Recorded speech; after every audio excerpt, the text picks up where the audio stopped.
Pagod. Ganda ng weather ngayon, ano. Malamang siya, mahangin na taas yung araw, pero hindi, ano. Ha? Hindi ganun kainit, oh. Ganda ng mga bahay ng diyan natin, ano. Siyempre, Bacopa yun, Twin Hickory. Malalaki ng bahay, tsaka mga, ano, garahe. Usually yan, mga kakilala natin, no? Ano, average sila bago nakakapili ng bahay dito. Sa church natin. Church natin. After 5 years? 5 years? Oo. Pero meron din naman tayo nakilala, mga 2 to 3 years. 2 to 3 years, depende sa trabaho na nila. Depende sa trabaho, oo, depende. Oo, isa pa yun. So yun ang average, no? Wala ka isang taon na tayo, han. Isang taon na tayo. Isang taon pa lang, diba? Kaka isang taon lang. What are you doing? Karaya pa mga mamsi, kamusta kayo dyan? Ako, Today is a fine day. Monday. Monday.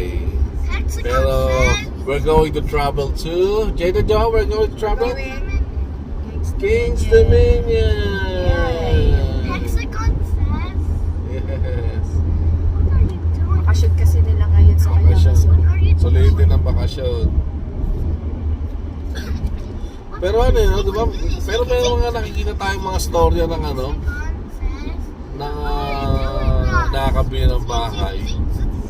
2 years no? 3 years. Kaya na no? Kahit di naman nadalam ko 1 year, dali pwede na. Stop. Depende nga lang sa trabaho, sa ano, no? Sa mga trabaho. No?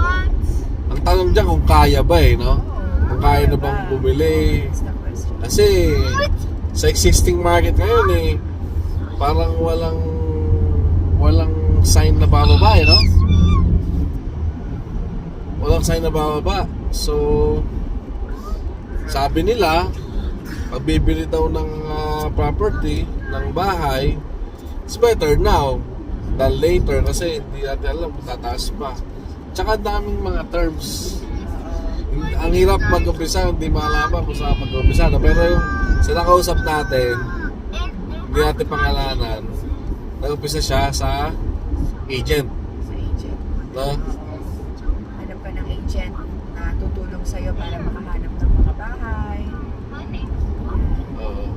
Maski man yung mga ibang ka-church natin, yung nga rin daw. Agent, loaner. Kasi kailangan bago ka pumasok dyan sa journey ng bahay, kailangan well-equipped ka ng knowledge. Hindi ka lang pupunta dyan na parang bibili ako ng bahay, ganito. Kasi pwede kang maloko, kaya maisahan, di ba? Pwede naman talaga lahat dapat may agent ka talaga. Oo. Hindi naman ikaw kasi ang direct na makikipag-transact sa seller. Yung pala, ganun pala, no? Mediator sila. Mediator siya. Kailangan- So, tapos ano, dahil mo rin matutunan sa kanila pala, no?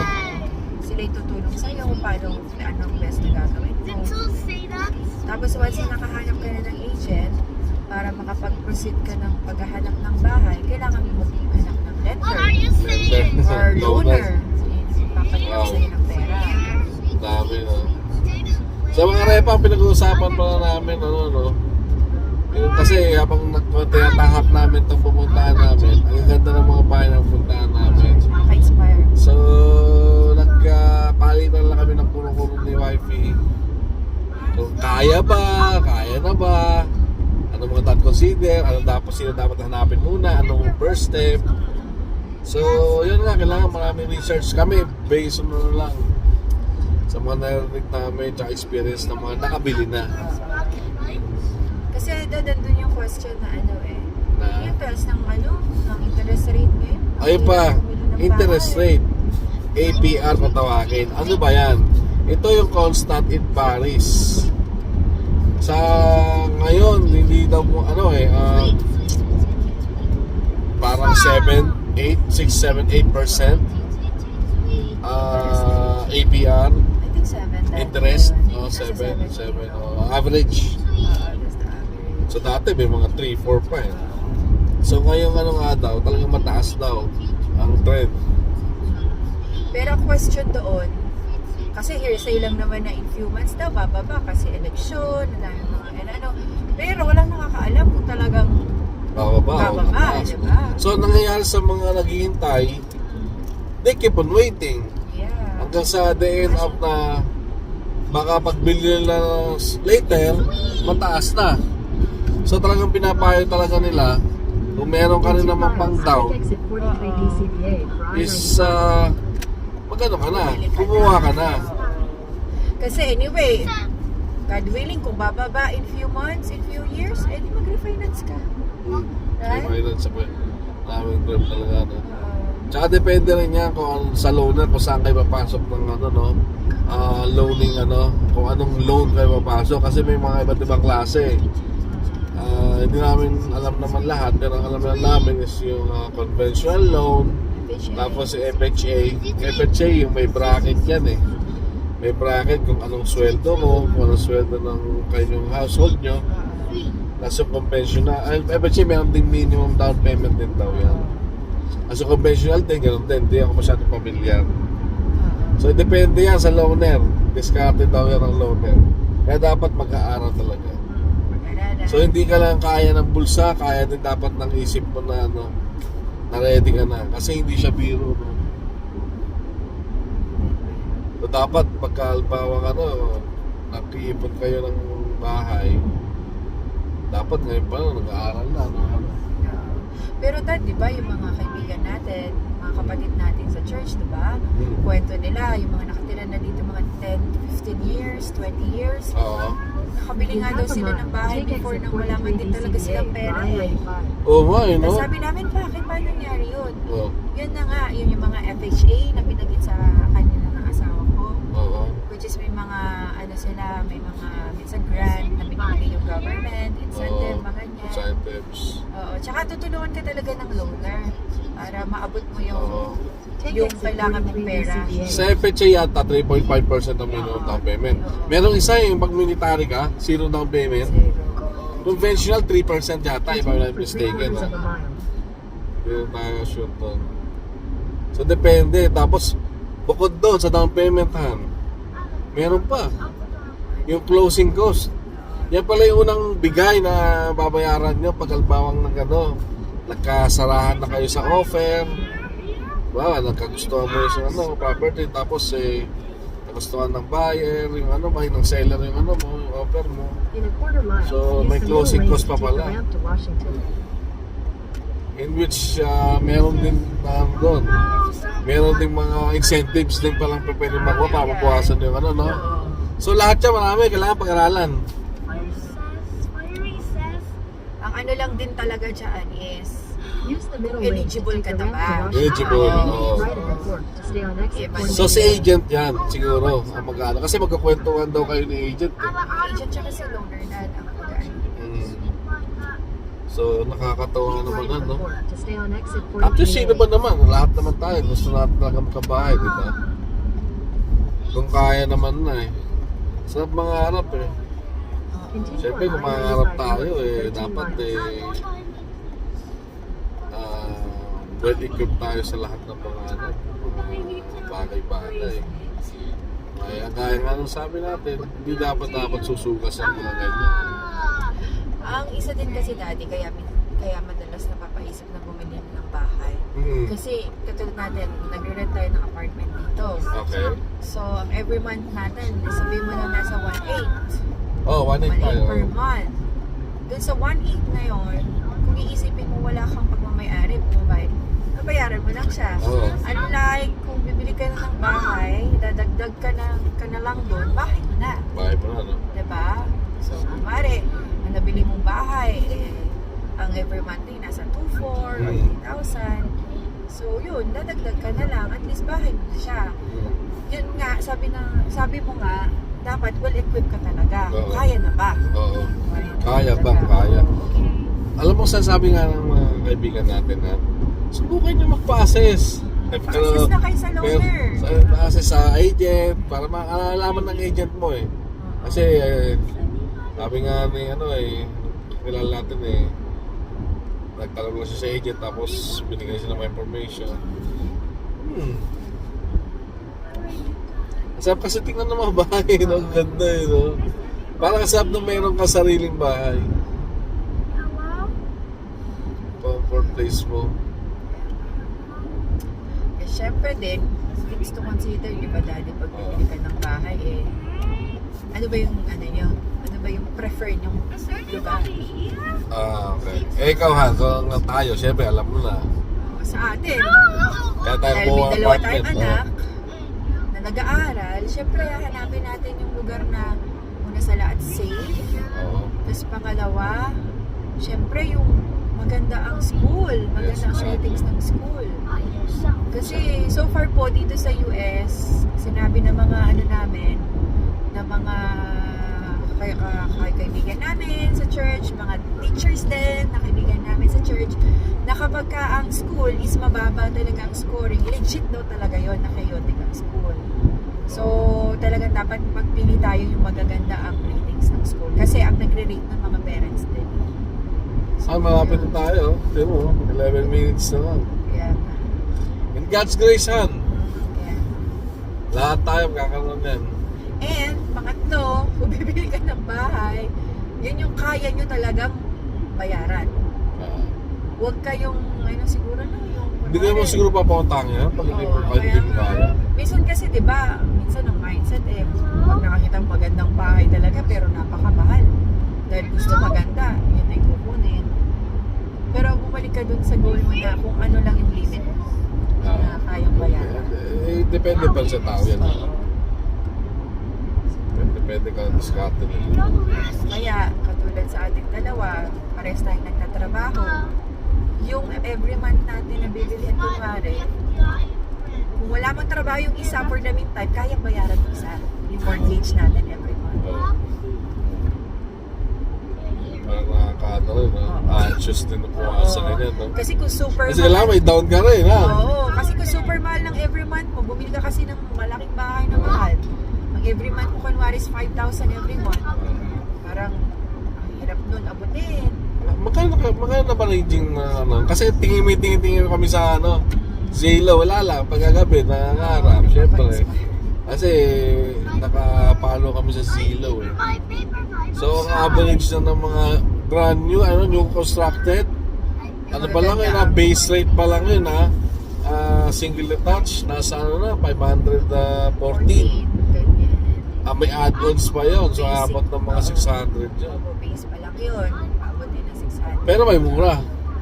Pero magaganda, mabangit ang school. Mabangit school. Hindi, yung mga second, mga ano, Mga old houses. Old houses. Yeah. Meron din naman, di ba? Pero average na rin ng 350 to 450. Pero single detached na. May mas mura pa, townhouse nga lang. Kung iba, preferred lang townhouse. Yung townhouse, yung parang wala kang sariling meron loan na maliit, pero tikit-tikit kayo. Yun, mga brand new yun, nas nag-range ng 450, ganyan. Yun nga lang townhouse. Kasi dad, kung ako papipiliin, kung may kakaroon tayo ng bahay, gusto ko yung solo talaga natin. Siyempre, ako rin naman. Nakita natin sa mga kaibigan ngayon, di ba? So, parang yung space mo, wala. Ikaw lang, wala may kalam sa'yo. At dito tayo sa mga RP, lapit na yung camping natin. So, mga repa, panoorin nyo mamaya yung nasa Kings Dominion namin. Dahil maganda kasi panahon sayang. So, nakaano rin kasi kami doon, season pass. Alright. See you later. See you later.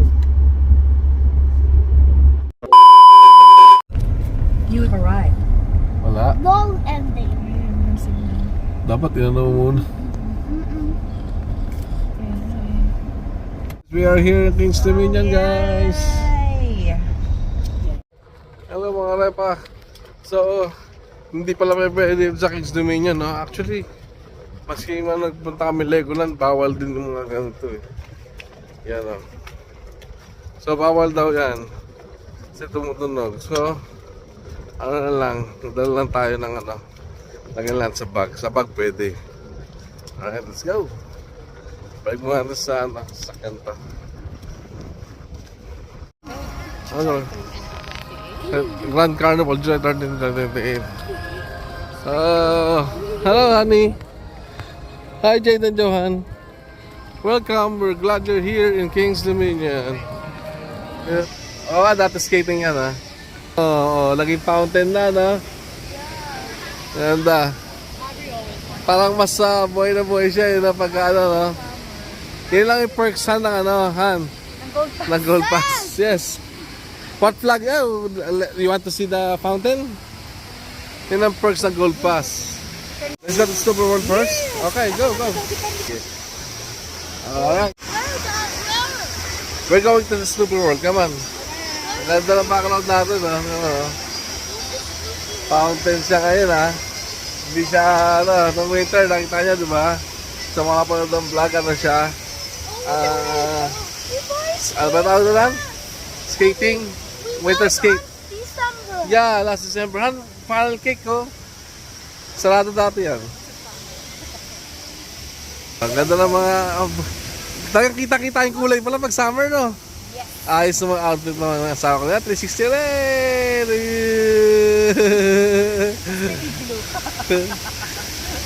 Ano, dyan tayo? Wala tayo dyan sa Eiffel Tower, Han. I will take a picture of you guys there. Go there. Wala tayo. We don't have a picture before the winter. Habang walang tao. Malaman natin mga repa kung ano meron sila dito summer. Nakita natin ito winter eh. Pero mukhang mas engrande at saka magarbo ang mga dito, mga kaganapan dito sa summer. That's just the way. Yes, okay. That's the way. Take a picture ka kayo na kay Peanuts. Ay, ito kay Snoopy, oh. Go, take a picture with Snoopy. Go. Ito yung ano nila. May stoplight pa sila. Mag-drive na yung kambal. Hindi ko maintindihan kasi sinasabi niyan eh. Ayan yung una nila. Tingnan natin kung marunong si Johan mag-drive. Tapos si Jade naman nandun sa pinakadulo. Let's see kung marunong mag-drive. Inaayos pa nila eh. Yeah, Jade, marunong si Jade, no? Johan din, no? Isang kamay pa si Jade na, no? Isang kamay pa. Kasi Johan marunong din pala eh. Oh, ay, malam ni Jade, stop po. Ang galing ah. You scared, Jade? Are you scared? No, it's a bit noisy. It's a bit noisy, right? See, it's fast, right? Ready? Ready, guys? Adventure. Ano ka?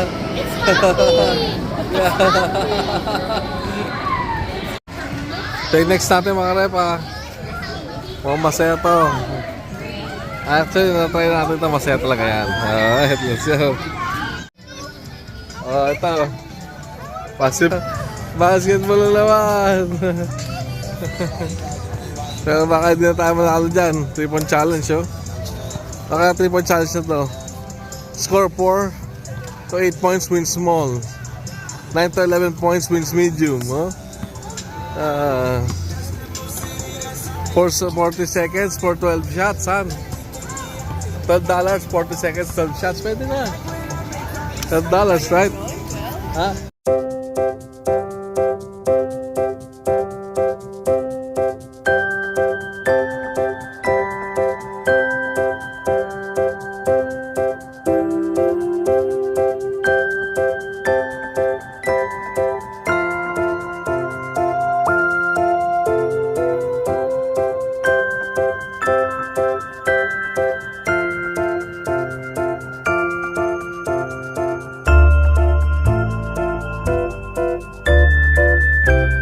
This our next. Wow, that's nice.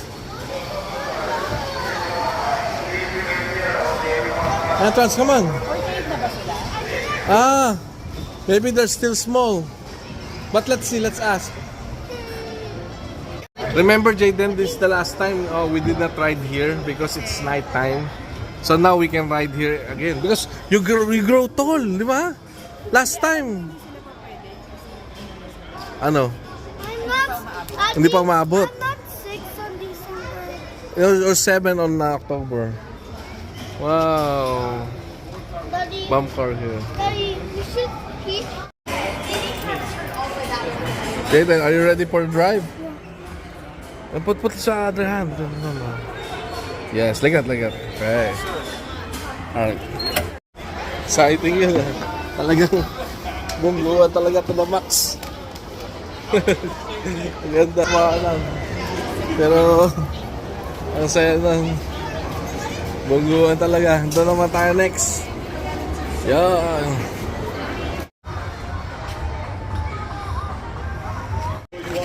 Ito yung drop tower. Taas. Yung kaya yan. Natin kaya yan mga repa. Yung Ferris wheel nandun. Yan na yung gusto ko. Oh yeah. Look at how much clothes, Daddy. Yeah. Oh, Yes, that's Soak City. Water Park. Kaya na. Soak City open 12 p.m. to 7 p.m. So ito na yung water park mga repa. Ito yung main attraction nila this summer. Yan yung pinaka-main attraction nila. So tingnan natin kung anong yun sa loob. Tingnan mo naman, no? Napang summer na tayo mga repa. Ayan na, swimming talaga. Nakita ang mga tao, mga napasada dito. Come to Soak City.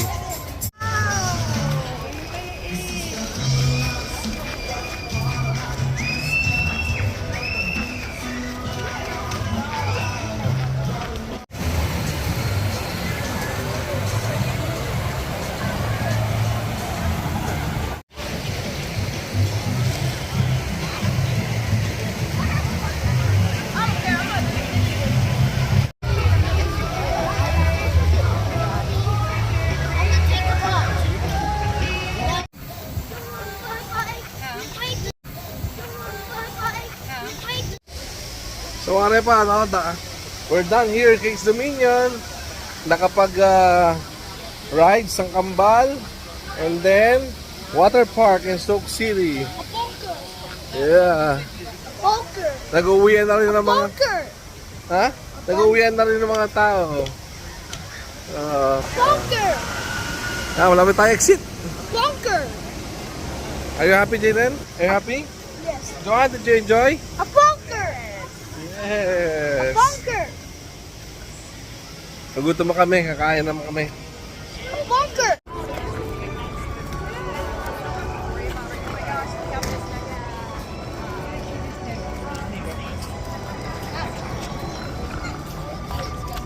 Go ahead, Andres. Go ahead, walk.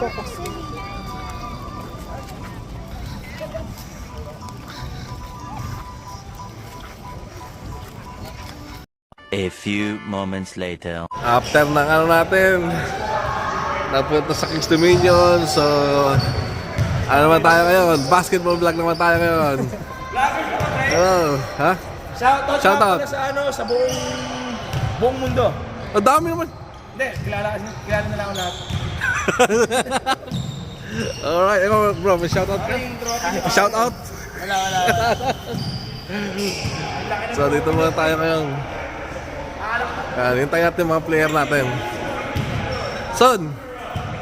Oh, shoutout! Shoutout dyan sa mga Alberta Boys. Oh, shoutout! Shoutout dong. Ikaw na sunod na mga kalaban namin. Oh, ito, bago, player natin, bago. Oh, shoutout naman dyan, Shoutout sa taga Cebu. Paul. Shoutout mga taga Tugigaraw. Oh, tayo nga, ayos, oh. Player kayon. Pininayo amin. Ano na? Pininayo amin.